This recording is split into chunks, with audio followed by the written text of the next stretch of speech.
ዘይነብ ባራክ ሰራት ላይ በምትመሰረትበት ክስ ልታግዘው ወደዚህ ያለች ስትንደፋደፍና ሰራትና ዘይነብ በጣም በተደጋገፉበት አጋጣሚ ባራክ ደግሞ ቲቤት ብዙ ነገር አስገድዶ እንድትወሰን እያረጋን ነው። ዛሬ ደግሞ ባልጠበቀችው ሰዓትና ባልጠበቀችው ቀን ነበረ የተጋቡት። ሁለቱ ከተጋቡ በኋላ ባራክ እንዴት አርጋ ለልጆቿ እንደምታስረዳቸው ትልቁ የቤት ስራዋ ነው። ኢኪምና ሃለን በአንድ ወቅት ከአባታቸው ሰራት ጋር ማጣላት የቻለችው እሱ ዘይነብን በማግባቱ ምክንያት ነበረ። አሁን አንድ እኩል የሆኑ ይመስላል። ባራክ ከቲቤት ጋር ከተጋባሽ በኋላ ቤት መታ ሲጨቃጨቁና ሲከራከሩ ኢኪም ድንገት ሰማች። እናቷን ተጋፈጠቻት። እንዴት ይህን ነገር ታረጊያለሽ ብላ ይህንም አላባዬ ነግሯል ብላ እየሮጠች ወጣች። በስልክ እየደወለችለን ነበረ፣ ግን እየሮጠች እያለ ነበር መሃል መንገድ ላይ ስደርስ በድንገት ቲቤት አላያትም። እስከነ መኪናው የወጣባት ገጫት፣ ገጭቶ አፈረጣት። ኢኪም እዛው ራሷን ሳተች። ሰራት እንዲሁም ዘይነብ በቦታው ተገኝተዋል። ከዛ ኢኪምን አምቡላንስ ውስጥ አስገቡ። እነሱ ከኋላ አምቡላንሱን ይከተሉታል። ሰራት እያለቀሰ ነበረ አምቡላንሱ ሲከተለው የነበረው። አጠገቡ ዘይነብ አይዞ ኢኪም በህይወት ትኖራለች፣ ኢኪም ደህና ትሆናለች፣ ምንም አታስብ እያለችው ነበረ። እሱ ግን እጅግ በጣም እየከፋው ነበረ። ቲቤት በሌላ በኩል የሆነ ቦታ መኪናውን አቁሞታል። በአንድ በኩል ኢኪምን እያስታወሰ ነበረ። መኪናውን አቁመው ከመኪና ወጥቶ ምንድን ያረኩት? ቆይ ግን ምንድን የሰራሁት? ፈጣሪ ወይ ምንድን ያረኩት እያለ ነበረ። መኪናውን የሆነ ቦታ አቁሞ እሷን የገጨበትን። በድንገት የእሱ ጠባቂ መጣና ስማ ይህን መኪና አስወግደው እያለ ነበረ። አቶ ቲቤት ምን ችግር አለ እንዴ እያለ ነበረ። ጥያቄ ጠይቅ፣ ይህም መኪና አስወግደው ብቻ ነው ያልኩ አለውና ጠባቂ ያመጣለት መኪና ውስጥ እየገባ ነበረ። መኪናውን ያ ሰው ይዞት ይሄዳል። በቀጥታ ባራክ ወደ ቲቤት ደወለችለት። ሄሎ ቲቤት ምን አረክ? ኢኪምን አገኛት እንዴ? አናገርካት? ተረጋጋሽ? ደህና ናት አለችው። ምን አወራችሁ? ምን ያህል መረጃ ነው ስለኛ የሰማችው አለችው። አላውቅም ምን ያህል እንደሰማች ይላታል። ማለት አላውቅም ማለት ምን ማለት ነው እንዴ? አልያዝካትም እንዴ? አላናገርካትም እንዴ? አላረጋጋትም እንዴ አለችው። ትንሽ ተከተልኳት፣ ነገር ግን እሷ ውስጥ ለውስጥ መንገድ ሮጠችብኝ። እንዴት ብዬ መኪናን እዛ ውስጥ ማስገባት ይችላለሁ? ድንገት ጠፋችብኝ፣ በቃ ልደርስባት አልቻልኩም እያለ ነበር። ስማ ጸለይ፣ አንተ የካደር አባት እንዳልሆንክ እንዳልሰማች ጸለይ፣ አለበዚያ ከባድ ነው የሚሆነው። ሰራት ካወቀብን በአሁኑ ሁለታችንም ያልቀልናል አለችው። ስልኩ ተቋረጠ። ቲቤት እያሰበን ያለው ከዛም በኋላ አሁን ባራክ በቀጥታ ወደ ኢኪም እየደወለች ነበረ። ደወለች፣ በጭራሽ አይነሳም። ኧረ ስልኩን አንሹ ኢኪም፣ ኧረ ተይ ግን አንሹ እያለች እየደወለች ነበር በተደጋጋሚ። ነገር ግን ስልኩ በፍጹም አይነሳም። እነ ሰራት ኢኪምን ይዘዋት በቀጥታ ወደ ሆስፒታል ይዘዋት መጡ። እዛ ከመጡ በኋላ ቶሎ ብለው ነርሶቹ ዶክተሮች እየተረባረቡ ነበረ። ታማሚ 14 ዓመቷ ነው፣ እስኪ የደም ግፊቷ ቀንሷል ሊሆን ነገር እናርግ ይባባላሉ። ኢኪም እስካሁን ድረስ ራሷን እንደሳተች ነው። ሰራቴን በርቀት እያየ እያለቅሳል። ዶክተሮች ሁኔታውን ለመረዳት እየሞከሩ ናቸው። እሺ ሲቲ ስካን አምጡ እያሉ ዶክተሩ ድንገት የልብ ምቷ ቆመ። የልብ ምቷ ሲቆም ዶክተሮቹ ግራ ተጋቡ። ነርሶቹ ተደነባበሩ፣ ተደናገጡ። ሰራት ተስፋ ቆረጠ፣ ግራ ገባው፣ እግሩ ተብረከረከ። ቁጭ ብሎ ማልቀስ ጀመረ። ፈጣሪ ብቻ ከዚህ ነገሮች ብቻ ነው የሚያወጣኝ እያለ እየጸለየ ነበረ። ዘይነብ እሱን ታባብለዋለች። እነሱ የልብ ምቷን ለማስነሳት ሞከሩ። ድንገት ተመለሰ። ሰራት በድጋሚውንም እያለቀሰ ነበረ። እንደዚህ ኃይለኛ የስሜት መዋዠቅ ውስጥ እየገቡ ናቸው። አሁን ዶክተሮቹና ነርሶቹ በቀጥታ ኢኪምን ይዟት ወደ አንድ ክፍል እየመጡ ነበር። ሰራት ተከትሎ ሲገባ ነርሷ በር ጋር አስቆመችው። እባክሽ ልግባ፣ ልጄ ናት እባክሽ እያለ ነበር። አይቻልም እባክህ አቶ ሰራት እባክህ እዚህ ጠብቀን ብለውት አስወጡት። ከዛ አሁን ዘይነብ እያባበለችው ነው። አይዞ ደህና ትሆናለች እያለችው ነበረ። ዘይነብ ስልክ እየተደወለላን ነው። እየተደወለው በኢኪም ስልክ ነበረ። ከዛ በኋላ ዘይነብ ዞር አለች። ሄሎ እያለች ነበረ። ሄሎ ኢኪም ልጄ የነሽ ስትል ነበር። ባራክ አሁኑ ቤነሽ ስትላን ነበረ። ሄሎ እኔ እንኳን ዘይነብ ነኝ፣ በባራክ እየሰማሽ ነው አለቻት። ከዛ ባራክ ደነገጠች። ዘይነብ ለምን ስልኩን አነሳሽው? ለምን ማለት አንቺ ኢኪም የለችም እንዴ? ልጄ ታለች ስትላን ነበረ። ኢኪም እኮ ማለት ሆስፒታል ናት ያለችው። ባራክ እየተፈጠረው ነገር አታውቂም እንዴ? መኪና ገጫት እኮ አለቻት። ባራክ ደነገጠች። አሁን ሰርጀሪ እየተደረገላት ነው ብላ ነገረቻት። ባራክ ስልኩን ዘግታ ቁጭ ብላ ማልቀስ ትጀምራለች። ዘይነብ አሁን ባራክ እንደደወለች ለሰራት እየነገረችው አይደለም። ሰራት ስልክ መደወል አለበት። ስልክ እየደዋወለ ነው ያለው። ለሚያውቃቸው ይናገራል፣ ለእናቱ ለወንድሙ። አሁን ደግሞ ለጃን ደወለ። ጃን ሆቴል ነበር አንዳንድ ነገሮችን እያስተካከለ። ሰራት ደወለለትና ሄሎ ወንድሜ እያሉ ነበር እያለቀሰ። ሄሎ ምን ተፈጠረ ሰራት እያሉ ነበረ። ወንድሜ ኢኪም እኮ እያሉ ነበር። ኢኪም ምን ሆነች ይለዋል ጃን። ኢኪም እኮ ወንድሜ መኪና ገጫት እኮ ሰርጀሪ እየተደረገላት ነው አለው። እዛ ዘይነብ መታ ስልኩን ተቀበለችው። አድራሻው ልክልሃለሁ መኪና እኮ ገጫት እኮ አለችው። ጃን እምባ የተናነቀው እየመጣ ነበር ወደ ሆስፒታሉ። በሌላ በኩል ቶሊያን ብትሆን የሆነውን ነገር አታውቅም። ወደ በራክ ቤት እየመጣች ነው አንዳንድ ነገር ገዛስታም። ድንገት ኤርካን እየሮጠ ተከተላት። እንዴ ኧረ ውዷ ሚስቴ ቀስ በይ ላግዝሽ እስቲ ምን ችግር አለው ባግዝሽ እያለ አረጋጋት። ከዛም በኋላ የያዘችውን ነገር እያንጠለጠለ እስኪ ይዤልሽ ልግባ እያላን ነበር። ቅድም ስላየው ነገር ነገራት። ቅድም ኤኪም ስትሮጥ ነበረ እያላን ነበረ። ከዛ ስለ ሁኔታው ሲያስረዳት እሷ ደግሞ ይሄ ነገርማ ባራክ ማወቅ አለባት ብላ ቶሎ ተጣርፈ ወደ ውስጥ ገባች። ወይኔ ሄዳለች። አየ በቃ ሰምታለች አመለጠች። ሄደች በቃ ሄደች ተከትላ ግን ሊሆን ቻለ ማን የገጫት አይተሃል እያለችው ነበረ። እሱን እኔ አላቅም እኔ አላየውም ግን ያው እዛ ፓርኮ አካባቢ ነበረ የተገጨችው ይላታል። ውይ የገጨው ሰው የተረገመ ይሆን ትላሽ ቱላ መራገም ጀመረች። ከዛ ያየ ሰው አለው እዛ አካባቢ ያለችው ማንም አላየም በእርግጥ ግን ይላል ግምን እያለችው ነበር። የሆነ ነገር ለማዳመጥ እየፈለገች ነው። ኤርካን ኤኪምን አግኝቷን ነበር። እንደ ኤኪም የምሮጩ እንደምን አደርሽ እያላን ነበረ። ከዛ በኃይል በሙሉ ፍጥነት የትቤት መኪና ሲከተላት አይቶት ነበረ። ፈጣሪ ወይ ለምን ወደዚህ የሚከተላት እየተከተላት ነው እንዴ እያለ ነበረ። ከዛ አሁን ያየውን ነገር ነገራት። ቶሎ ታውቂያለሽ የሆነ ነገር ያየ ይመስለኛል አላት። ምንድን ያየው ትሏለች። ማለቴ ያ እዚያ አንዳንዴ የሚመጣው ሰውዬ ያመላጠው ሰውዬ አላት። ማን እንትና ትቤት ነው የምትላለች። አዎ ትቤት አቶ ትቤት ሲከተላን ነበር በሙሉ ፍጥነቱ በመኪናው ምናልባት እሱ ይሆን እንዴ አላት። እኔ እንጃ እስኪ ጉዳዩን በደንብ እንመረምርና እስኪ የሚሆነው ነገር እነግራታለሁ ለባራክ ትለዋለች። በሌላ በኩል ኢብሩ ዞራ ወደ ጂያን ቤት ነው የመጣችው። እናቷ በጭራሽ ልትቀበላት አልቻለችም። መጀመሪያ ላይ ረፊቃ አልቀበልሽም ብትላትም ይሄ የተከተለሽ እንደፈለግሽ የምትመጭበት ቤት ነው ወይ እያለቻን ነበረ። ያኔ ኢብሩ በዚህ ምክንያት ተከፍታ አሁን ወደ ጂያን ቤት መታለች። ከዛም በኋላ አሁን እያለቀሰች ነው ቁጭ ብላ ሻንጧን አስቀምጣ። ድንገት ጂያን መጣ። ተመለሽ እንደ እያለ ነበር። አዎ ተመልሻለሁ አለችው። ለምን መጣሽ እያለ ነበረ።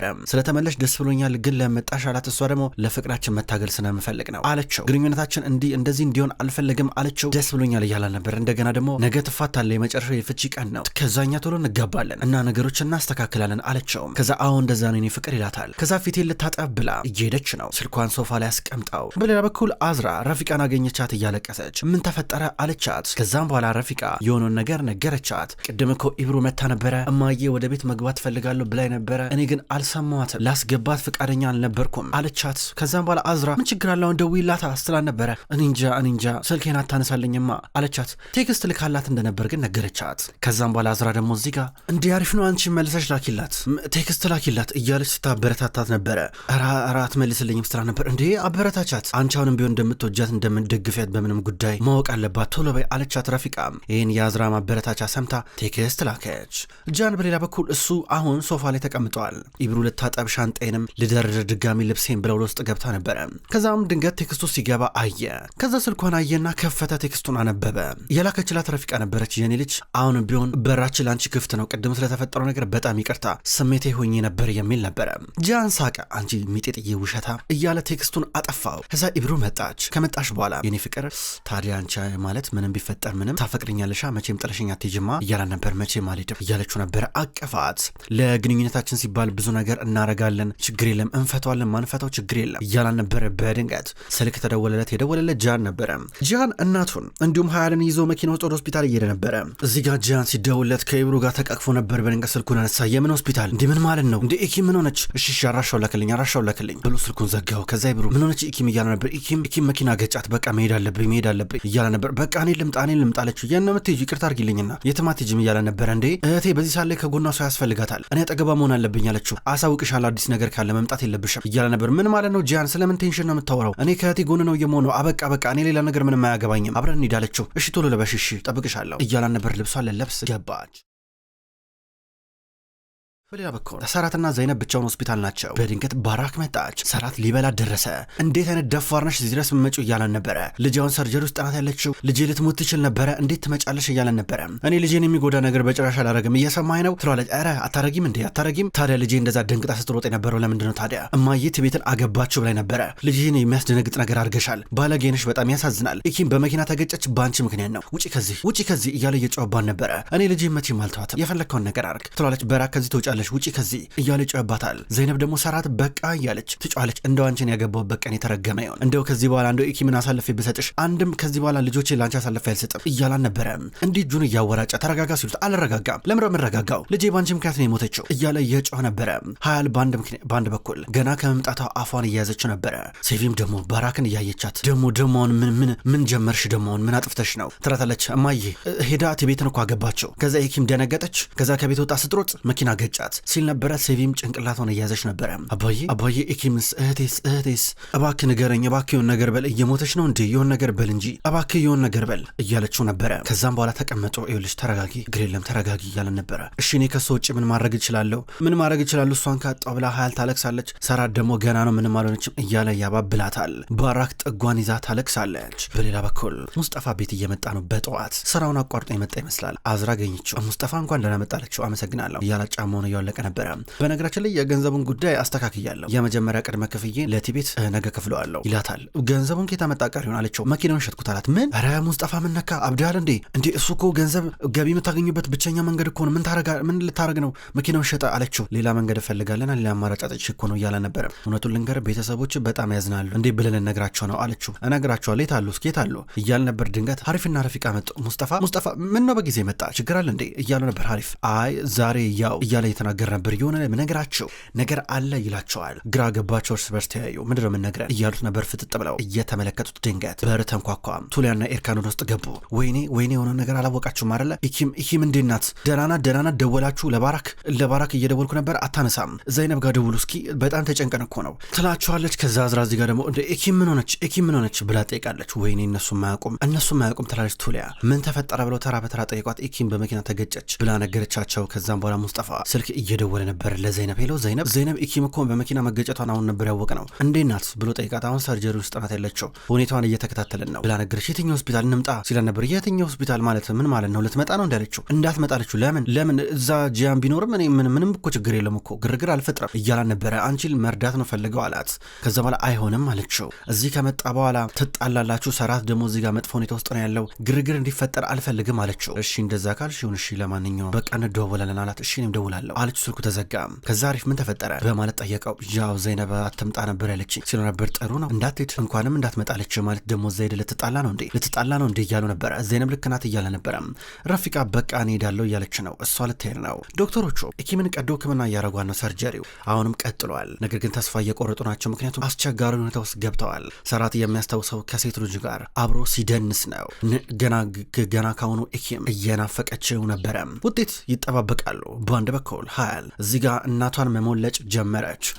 እማዬ ደሳለሽ እማዬ እንኳን ደሳለሽ። እሺ እንኳን ደሳለሽ ልልሽ ፈልጋለሁ። ማለቴ እኔንና እህቴን ከአባዬ ጋር እንድንጣላ ስታረጊ ነበረ፣ ግን አንቺ ምንም የሚጠቅም ነገር ለኛ ስታረጊ አልነበረም። ከዛ አባዬ እኮ እንደዚህ አይነት የውሸት ትዳር ውስጥ የገባው ካደረን ለማዳን ብሎ ነበረ። ነገር ግን አንቺ ምን አረግሽ? አንቺ ሄደሽ ይህን ሰው ታገባሽ? እንዴት ታገቢያለሽ? እንዴት ብለሽ እስኪ እያለቻን ነበረ። ከዛ ሴቪም ሀያል ታያት፣ እሷ ሰብዕናም ህሊናም የላትም ማፈር የሚባል ነገር አታውቅም ብሎ እየነገራን ነበር። በቃሽ እባክሽ ሀያል በቃሽ እያለች ነበር። ከዛም በኋላ ወደ ሴቪም ተጠጋች። እባካችሁ ተውኝ በቃ እኔም መውቀስ አቁሞ እኔ በጭራሽ ልጄን የሚጎዳ ነገር አላረግም። ልጄ እዛ ውስጥ ተኝታለች እባካችሁ ተውኝ በቃ ስትል ነበረ። ጃን በድንገት መጣ። ወደ ሰራት እየጠጋ ነበረ። ፖሊሶችን አናገርኳቸው እስካሁን ድረስ ምንም ያውቁት ነገር የለም። መንገድ ላይ የነበሩት ካሜራዎችም እንዲነሱ ተደርገዋል። ቪዲዮቹ ጠፍተዋል አለው። ድንገት ጃን መጣ። ሰራትን አይዞ ብሎ እያባበለው ነበር። ኢብሩ ስትመጣ ሴቪ ውጪ እያለቻት ነበረ። ላይሽ አልፈልግም አለቻት።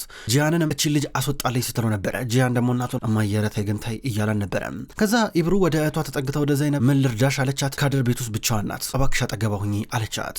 በአንድ በኩል ቲቤታውን ቤት ነው ያለው ጨንቆታል። ስለዚህ ወደ ባራክ ቴክስት ላከ። እንዴት ነው ከኢኪም ጋር ተገናኘሽ ወይ አላት። ከዛ ባራክ አላገኘዋትም፣ አሁን ሆስፒታል ተኝታለች፣ በመኪና ተገጭታ ሰርጀሪ እየተሰራች ናት አለችው። አሁንም ቢሆን ቲቤት እንደተጨነቀ ነው ያለው። በአንድ በኩል ድንገት ኢብሩ ቤት እየደረሰች ነው። ካደርን ማጫወትና ማታ ላይ ለእሷ ተረት እያነበበችላት እንቅልፏን እያስተኘቻን ነበር። ድንገት መልካም ዜና የተሰማው ይህም ኢኪም ደህና እንደሆነችና ከዚህ በኋላ ያለው ጊዜ ከባድ እንኳን ቢሆንም ሰርጀሪው በስነስርዓት እንደተጠናቀቀ ዶክተሩ መጥቶ ነገራቸው። ሁሉም መደሰት ጀመሩ። ክብራትና ክብራን እንኳን ወደ ቅመም ስቶሪ የዩቲዩብ ቻናል በሰላም መጣችሁ ውድ ተመልካቾች። በዛሬው ዕለት ወደ እናንተ የታመሙ አበቦች የሚሰኘው ድራማ በዚህ መልኩ ወደ እናንተ አርሻለሁ። ክብራን ተመልካቾች ቅመም ስቶሪ የዩቲዩብ ቻናል ከዚህ በኋላ የታመሙ አበቦች የሚሰኘውን አስገራሚ ደስ የሚል የፍቅር የቱርክ ድራማ ወደ እናንተ ይዞ ይመጣል። ቀኑን ጠብቄ እኔ ወደ እናንተ አደርሳለሁ። የታመሙ አበቦች እንዲሁም ሌሎች ተከታታይ ድራማ ክፍሎች በቀጣይ ወደ እናንተ ይደርሳል። በቀጣይ በአዲስ ቪዲዮ እስከምንገናኝ ድረስ በያላችሁበት መልካም ቆይታ ይሆን።